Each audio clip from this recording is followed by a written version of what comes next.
આપ સૌને મારા જય શ્રી કૃષ્ણ. યુટ્યુબ ચેનલ વ્રતકથાઓમાં આપનું સ્વાગત છે. આજે આપણે શુભ ગુરુવારના દિવસે સાંભળવાના છીએ બૃહસ્પતિ દેવની વ્રતકથા, તેમની પૂજાવિધિ અને તેમનો મહિમા. બૃહસ્પતિ દેવ હંમેશા શુભ ફળ પ્રદાન કરનાર છે. તે કોઈ પણ જાતકના જીવનમાં આવનાર નકારાત્મકતાને સકારાત્મકમાં બદલી દે છે. બધા જ અવરોધો ગુરુની દિવ્ય દ્રષ્ટિ પડતા જ દૂર થઈ જાય છે અને જાતકનું સૌભાગ્ય જાગી ઉઠે છે. વૈદિક જ્યોતિષ શાસ્ત્રમાં બૃહસ્પતિ ગ્રહને એટલે કે ગુરુ ગ્રહને પ્રમુખ સ્થાન આપવામાં આવ્યું છે. બૃહસ્પતિને દેવતાઓના ગુરુ માનવામાં આવે છે અને એટલે જ તેમને ગુરુ કહેવામાં આવે છે. જ્યોતિષમાં બૃહસ્પતિને ધન અને મીન રાશિનો સ્વામી પણ માનવામાં આવે છે. બૃહસ્પતિ જ્ઞાન અને બુદ્ધિના દાતા છે. સાથે તેને સંતાન, ધાર્મિક કાર્ય, સૌભાગ્ય અને પુણ્યનો કારક પણ માનવામાં આવે છે. ગુરુવારના વ્રતની વિધિ. ગુરુની કૃપા પ્રાપ્ત કરવા માટે ગુરુવારના દિવસે આ વ્રત કરવામાં આવે છે. ગુરુવારનું વ્રત કોઈ પણ મહિનાના શુદ્ધ પક્ષના પહેલા ગુરુવારથી પ્રારંભ કરી શકાય છે. 3 વર્ષ અથવા તો ઓછામાં ઓછા 16 ગુરુવાર આ વ્રત કરવું જોઈએ. વ્રતના દિવસે પીળા રંગના વસ્ત્રો ધારણ કરવા જોઈએ. છેલ્લા ગુરુવારના દિવસે કોઈ વિદ્વાન બ્રાહ્મણ પાસે યજ્ઞ કરાવવો જોઈએ અને ગાયને ગોળ અને ચણાની દાળ ખવડાવવી જોઈએ. જો ગાય ન મળે તો તમે કોઈ કેળના વૃક્ષની નીચે ગોળ અને ચણાની દાળ રાખી શકો છો અથવા કોઈ બ્રાહ્મણને ગોળ અને ચણાનું દાન કરી શકો છો. ગુરુવારના દિવસે દાન કરવાથી ચોક્કસપણે લાભની પ્રાપ્તિ થાય છે. ગુરુ ગ્રહથી પ્રભાવિત જાતકને પ્રત્યેક ગુરુવારના દિવસે પોતાના સામર્થ્ય અનુસાર ચણાની દાળ, ખાંડ, ઘી, પીળા રંગના વસ્ત્ર, પીળા રંગના પુષ્પ, હળદર, ધાર્મિક પુસ્તક વગેરેનું દાન કરવું જોઈએ. બૃહસ્પતિની કૃપા અર્થનું આદાન સાંજના સમયે કરવું અવિશેષ ફળદાયી બની રહે છે. ગુરુનું શુભ ફળ.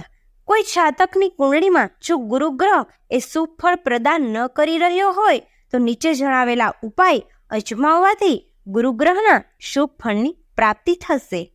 કેસરનું તિલક લગાવો. કેસર કે પીળા રંગના વસ્ત્રોનો ટુકડો તમારી પાસે રાખો.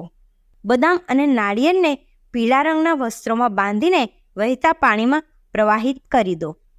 પીપળાની પૂજા કરવી. વૃદ્ધ બ્રાહ્મણને પીળા રંગના વસ્ત્રોનું દાન કરો. ત્યાર પછી હવે આપણે સાંભળીશું બૃહસ્પતિ દેવની વ્રતકથા. પ્રાચીન કાળની વાત છે. એક શહેરમાં એક મોટો વેપારી રહેતો હતો.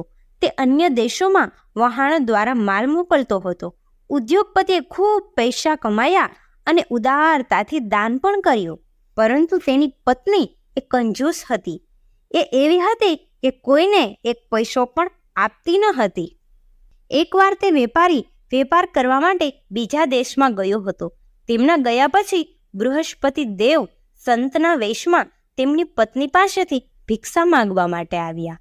આ દાનથી કંટાળી ગયેલી વેપારીની પત્નીએ બૃહસ્પતિ દેવને કહ્યું, હે સાધુ મહારાજ, હું આ દાનથી કંટાળી ગઈ છું. હું મારા પૈસા લૂંટાતા જોઈ શકતી નથી. તેથી કૃપા કરીને કોઈ ઉપાય સૂચવો કે જેના દ્વારા મારા બધા પૈસા નષ્ટ થઈ જાય. બૃહસ્પતિ દેવે વેપારીની પત્નીને કહ્યું, હે દેવી, તમે વિચિત્ર છો. સંતાન અને ધનથી કોઈ દુઃખી હોય? જો તમારી પાસે વધુ પૈસા હોય તો તેને સારા કામમાં વાપરો. અપરિણિત કન્યાઓના લગ્ન કરાવો, શાળા અને બગીચાઓનું નિર્માણ કરો જેવા કામો પણ કરી શકાય છે. જો તમે આમ કરશો તો આ જગત અને પરલોક તમારા માટે સાર્થક થઈ શકે છે. સાધુએ જે કંઈ કહ્યું તેનાથી વેપારીની પત્ની ખુશ ન થઈ. એ વેપારીની પત્નીએ કહ્યું કે મને દાન કરવા માટે આવા પૈસાની જરૂર નથી. બૃહસ્પતિ દેવે કહ્યું કે જો તમારી એ જ ઈચ્છા છે તો તમે તેનો ઉકેલ શોધી શકો છો. 7 ગુરુવાર સુધી ઘરને એ ગાયના છાણથી ઢાંકી દો. પીળા માટીથી તમારા વાળ ધોવો. વાળ ધોતી વખતે સ્નાન કરો. કોઈ વેપારીને હજામત કરવા માટે બોલાવો. ખોરાકમાં માંસ અને દારૂનો ઉપયોગ કરો. આ રીતે તમારી બધી જ સંપત્તિનો નાશ થશે. વેપારીની પત્નીએ બૃહસ્પતિ દેવે કહ્યું તેમ કર્યું. માત્ર 3 ગુરુવાર જ પસાર થયા હતા જ્યારે તેમની બધી જ સંપત્તિ નાશ પામી ગઈ. આટલું જ નહીં, વેપારીની પત્નીનું પણ મોત થઈ ગયું. જ્યારે વેપારી એ વિદેશથી પાછો ફર્યો ત્યારે તેની પરિસ્થિતિ જોઈ દીકરીને સાંત્વના આપીને બીજા શહેરમાં લઈ જઈ નવું કામ શરૂ કર્યું. જે જંગલમાંથી લાકડા કાપીને શહેરમાં વેચતો હતો. આ રીતે તેમનું જીવન શરૂ કર્યું. એક દિવસ વેપારીની દીકરીએ દહીં ખાવાની માંગ કરી, પરંતુ વેપારી પાસે દહીં ખરીદવા પૂરતા પૈસા ન હતા. તેણે દીકરીને ખાતરી આપી અને કામે લાગી ગયો. તે એક ઝાડ નીચે બેસીને પોતાના જૂના દિવસો યાદ કરવા લાગ્યો. એ દિવસે ગુરુવાર હતો. તે સમયે ભગવાન બૃહસ્પતિ એક સંતના વેશમાં વેપારી પાસે આવ્યા અને તેને કહ્યું, હે માણસ, તું આ જંગલમાં કેમ બેઠો છે? પછી વેપારીએ ઋષિને પોતાની અગ્નિ પરીક્ષા સંભળાવી અને કહ્યું, મહારાજ, તમે બધું જાણો છો. આટલું કહીને વેપારી રડવા લાગ્યો.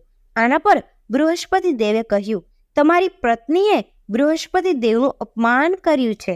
આ કારણે તારી હાલત આવી છે. પરંતુ ચિંતા ના કરશો.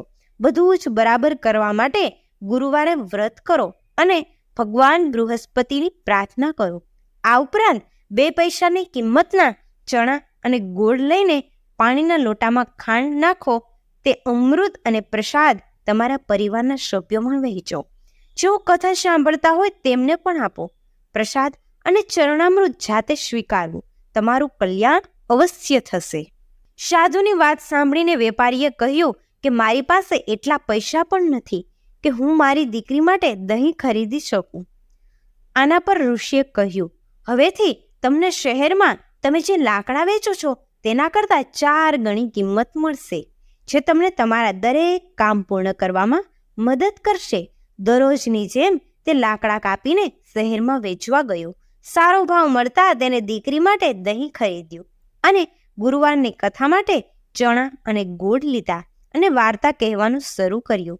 આ પછી લોકોમાં પ્રસાદ વહેંચવામાં આવ્યો અને તેની બધી જ તકલીફો દૂર થવા લાગી. પણ તે બીજા ગુરુવારે કથાનું પઠન કરવાનું ભૂલી ગયો. બીજા જ દિવસે ત્યાંના રાજાએ યજ્ઞનું આયોજન કર્યું, જેમાં તેણે આખા શહેરના લોકોને પોતાના મહેલમાં ભોજન માટે આમંત્રિત કર્યા હતા.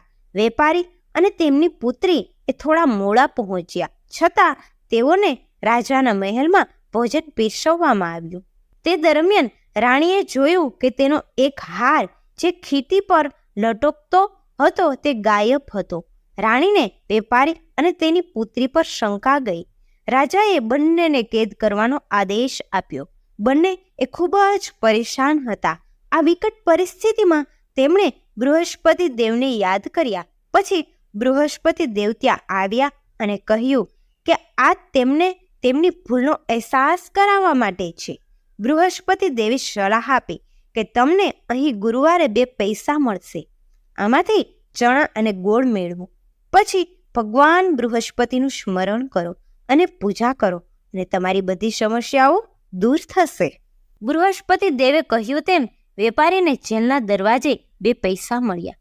તેણે રસ્તામાં એક મહિલા મારફતે ચણા અને ગોળ મંગાવ્યો, પરંતુ મહિલા પાસે સમય ન હોવાથી તે તેની પુત્રવધુ માટે ઘરેણાં ખરીદવા જતી હતી. પછી થોડીવાર પછી બીજી મહિલા આવી અને વેપારીએ તેને કહ્યું કે તેને ગુરુવારની વાર્તા કહેવાની છે. 2 પૈસાના ગોળ અને ચણા લાવીને આપો ને. બૃહસ્પતિ દેવની વાર્તા સાંભળીને તેણે કહ્યું કે હું તેને તમારી સમક્ષ લાવીશ. મારો એક જ પુત્ર હતો, તેનું અવસાન થયું છે. હું તેના માટે કફન લેવા જતી હતી, પણ પહેલાં હું તમારું કામ કરીશ. ચણા અને ગોળ લાવીને વેપારીને આપ્યા. હું પોતે ત્યાં બેસીને વાર્તા સાંભળતી હતી. વાર્તા પૂરી થતાં જ તે કફન લેવા ગઈ. કફન લઈને ઘરે પહોંચતા જ તેણે જોયું કે લોકો તેના પુત્રને સ્મશાન લઈ જવાની તૈયારી કરી રહ્યા હતા. તેણે કહ્યું કે તેને એકવાર તેના વિક્રેતાને જોવા દો. તેણે છેલ્લી વાર તેના પુત્રના ચહેરા તરફ જોયું અને તેના મોંમાં પ્રસાદ અને ચરણામૃત મૂક્યું. આ કારણે તે જીવિત થઈ ગયો. જ્યારે પ્રથમ મહિલા જેણે વેપારીને ગોળ અને ચણા લાવવાની ના પાડી હતી તે ઘરેણાં લઈને પાછી આવી ત્યારે તેણે જોયું કે તેનો પુત્ર ઘોડી પર બેસીને બહાર આવ્યો કે તરત ઘોડી કૂદી પડી અને તેનો પુત્ર ઘોડી પરથી પડી જતા મૃત્યુ પામ્યો. મહિલાએ બૃહસ્પતિ દેવની માફી માંગી. બૃહસ્પતિ દેવ એ ઋષિના રૂપમાં તે સ્ત્રી પાસે પહોંચ્યા. તેમણે કહ્યું કે રડવાની જરૂર નથી. તેમને ભગવાન બૃહસ્પતિનો અનાદર કરવા બદલ પુરસ્કાર મળ્યો છે. મારા ભક્ત પાસેથી કથા સાંભળ અને ક્ષમા માંગ, તેનાથી તારી ઈચ્છા પૂરી થશે. મહિલા પાછી જેલમાં ગઈ અને વેપારી પાસે માફી માંગી અને કથા સાંભળી. આ પછી પ્રસાદ અને ચરણામૃત લઈને પોતાના ઘરે પરત ફરી. તેણે પોતાના મૃત પુત્રના મોંમાં ચરણામૃત રેડ્યું અને પાછો જીવતો થયો. તે જ રાત્રે બૃહસ્પતિ દેવ નગરના રાજાના સ્વપ્નમાં દેખાયા અને કહ્યું કે તમે જે વેપારીને ગળાનો હાર ચોરવા માટે કેદ કર્યા છે તે નિર્દોષ છે. રાણીનો હાર ખીટી પર જ લટકે છે. સવારે રાજાએ ગળાનો હાર એ ખીંડી પર લટકતો જોયો. આ જોઈ રાજાએ વેપારી અને તેની પુત્રીને મુક્ત કરી દીધા. તેને અડધું રાજ્ય પણ આપ્યું. એટલું જ નહીં, તેણે વેપારીની પુત્રીના લગ્ન ઉચ્ચ જાતિમાં કરાવ્યા અને તેને હીરા જવેરાત પણ આપ્યા. બોલો બૃહસ્પતિ દેવની જય. મને આશા છે કે તમને આ વિડીયો જરૂર પસંદ આવ્યો હશે. વિડીયો સંપૂર્ણ સાંભળવા બદલ ધન્યવાદ.